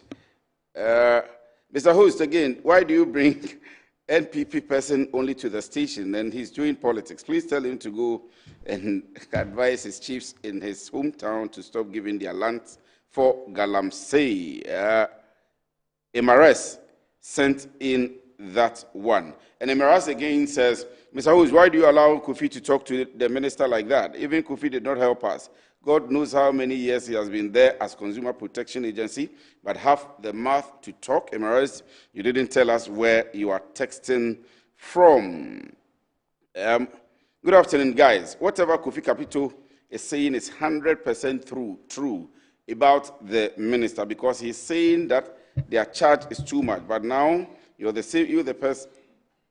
same person is saying they will add some of their channels for the price. That means you don't help common Ghanaian. Rock Williams sent in that one. Loads of messages coming in. But for the insults, I am very okay. If you send, I may read it. I'm not like every regular person who would get emotional about it at all. So you may want to send more, as many as you can. I'll go on a quick break. When I come back, we'll discuss the UN General Assembly. If we have some time, we'll try and do a bit of the trade ministry, because that's where he's coming from. Stay with us.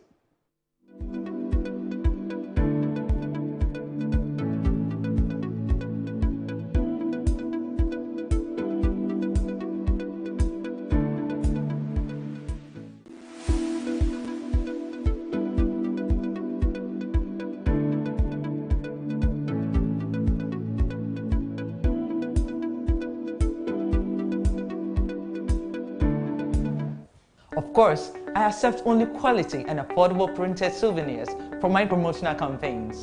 I'm the head of academic affairs of a very important institution in Ghana. Of course, we only deal with quality, reliable printing companies for our institution's printing materials. I'm talking about appointed time printing. Appointed Time Printings. We take pride in our extensive print scope that transform your ideas into captivating visual masterpieces. We delve into the core objectives and vision of each print project. Precision printing is at the heart of our printing process as we meet your tight deadlines. Our rigorous inspection, color verification, and overall printing excellence are assured. 20 years of printing excellence. It's always a pleasure working with you to create a vibrant, dazzling printing experience that gives you a masterpiece. Appointed Time Printing, your world of quality and affordable printing.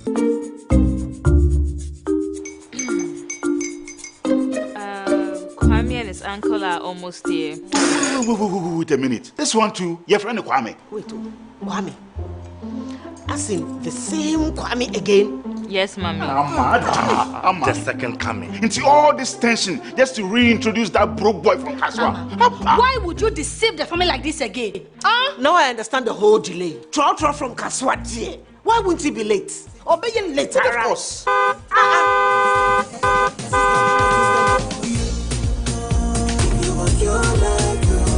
Star 712 hash, star 712 hash. Yeah, you go be the luckiest. Go be from Georgia, be luckiest. From not the pure, cause she be luckiest. Yeah, you go be luckiest. No matter why you're lucky, everybody go be that luckiest. That's Kwame! Send your God down for boom. If you're poor, what's that to you? So would the coming of the Son of Man be. Hey. Is that his car? Dial star 712 hash. Choose your ticket. Enter your lucky number. Follow the prompt and let destiny handle the rest. This promotion is regulated by the NLA on the Caritas platform. Hooray, Ghana! The Ministry of Transport and its agencies invite you to the Ghana Transport and Logistics Fair 2025. It's the first of its kind in Ghana. From 22nd to 24th October 2025, the World Trade Center Accra comes alive with cars, ship, train, logistics and plane dealers all in one place. Are you a modern car dealer? Do you sell electric vehicles? Then this fair is your platform to shine. Students and the general public will experience free electric car test drives, thrilling maritime showcases, and even free helicopter rides. All 15 agencies under the Ministry of Transport, plus global car dealers, airlines, logistic giants, and investors will be there with His Excellency John Dramani Mahama as our guest of honor. Register now at info.digitaligh.org 0244 613 246 or visit our website www.transportlogfair.org. The Ghana Transport and Logistics Fair 2025. Beyond movement, resetting Ghana's transport future.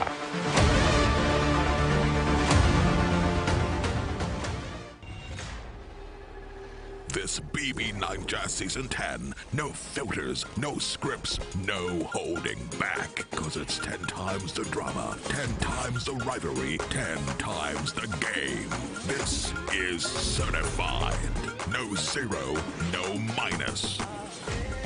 Big Brother Niger Season 10 on Showmax.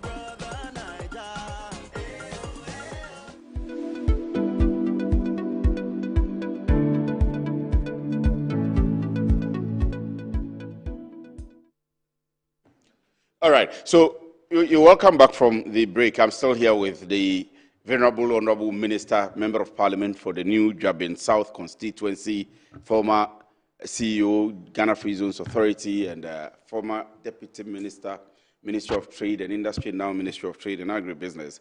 Let me run away from the things we've been discussing. I was going to ask you about the UN, but because of time, my time is up.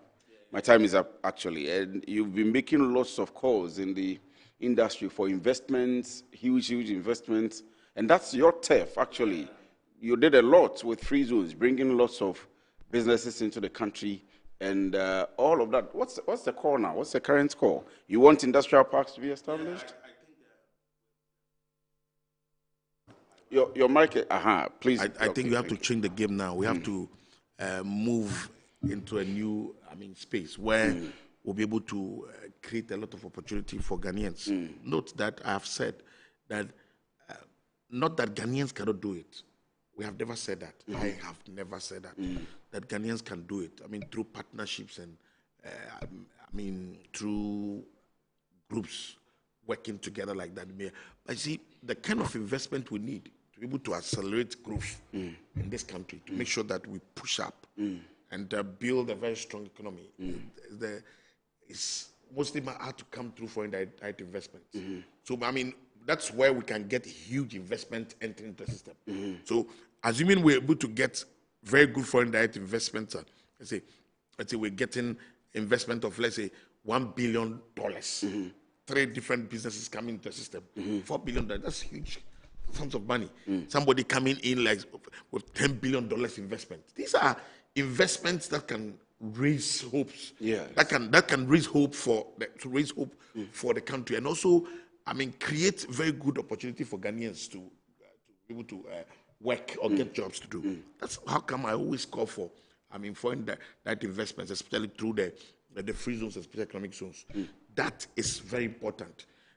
There's private free zones in Dubai called IFZA, International Free Zones. I think I've seen that. When they enter your market, they come with their tenants.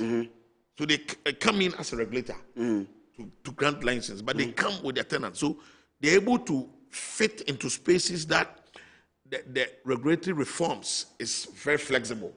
When it is very difficult for them to enter. And when they enter the market, they come with not less than 80 different foreign blue chip businesses. Companies. Each of them has investment of not less than $800 million. So if they bring 80 of such businesses into your market, you see what will happen. It will accelerate growth. And you see, we'll be able to do a lot of value addition. When we do a lot of value addition, we'll be able to export more and get more foreign exchange. When we get more foreign exchange, it will help us to hold our currency well and make it strong. Be able to compete with other currencies in the sub-region. But do we have the environment to do that? You have been at the Free Zones Authority. We have. You have been at the Trade Ministry. Yeah, we have. Do we have the setup to accommodate? We have. We have. It's just that the reforms, the whole regulatory process is long, and it is very rigid.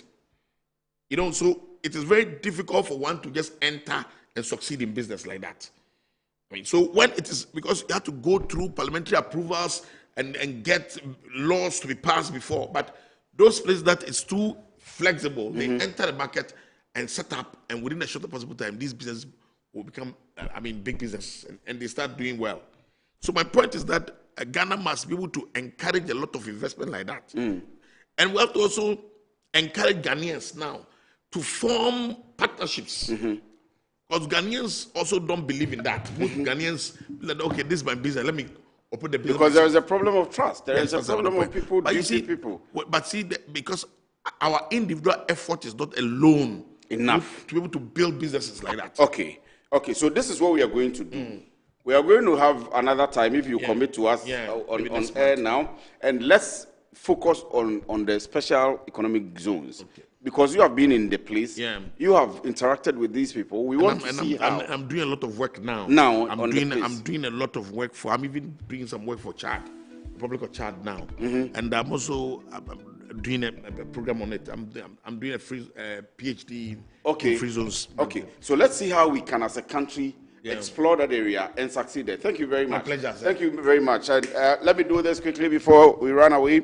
The program, of course, the Business Edge, Good Afternoon Ghana, is brought to you by MetroTVOnline.com. For more of your current affairs, sports, and social interest stories, please visit Metro TV Online. So you would see video cards, quote cards, and all the details of this program and other programs on Metro TV Online. Make sure that you go there. You have a very good read. Metro TV Online, we say facts over speed. My guest in here has been the former Chief Executive Officer of the Ghana Free Zones Authority, former Deputy Minister, Ministry of Trade and Agri-Business, and of course, the current Member of Parliament for the New Jabin South constituency, Honorable Michael Usikeni Otri Befi. Good afternoon, and thank you very much for staying with us.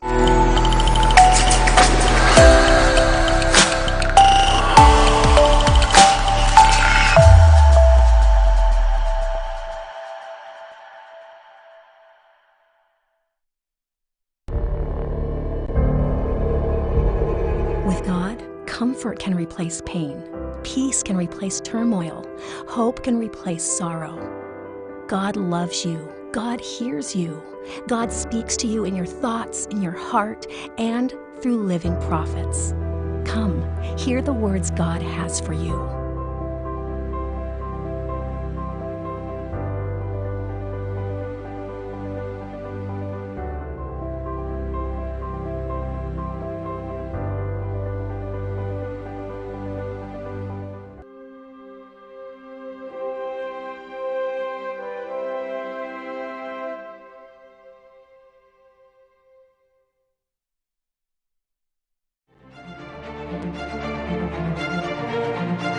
Smart, bold, unapologetic. This is Annie Ampafo.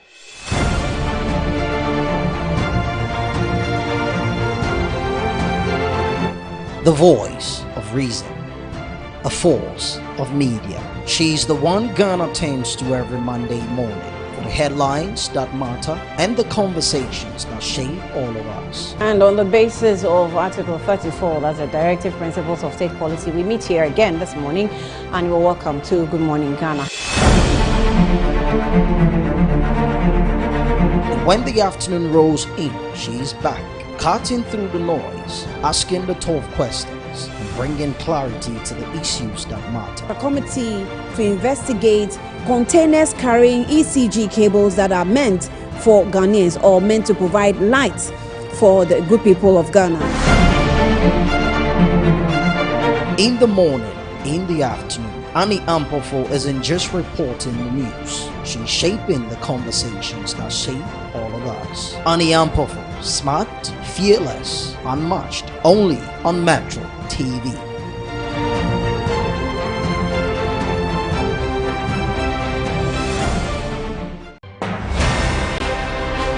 When the day ends, the real stories begin.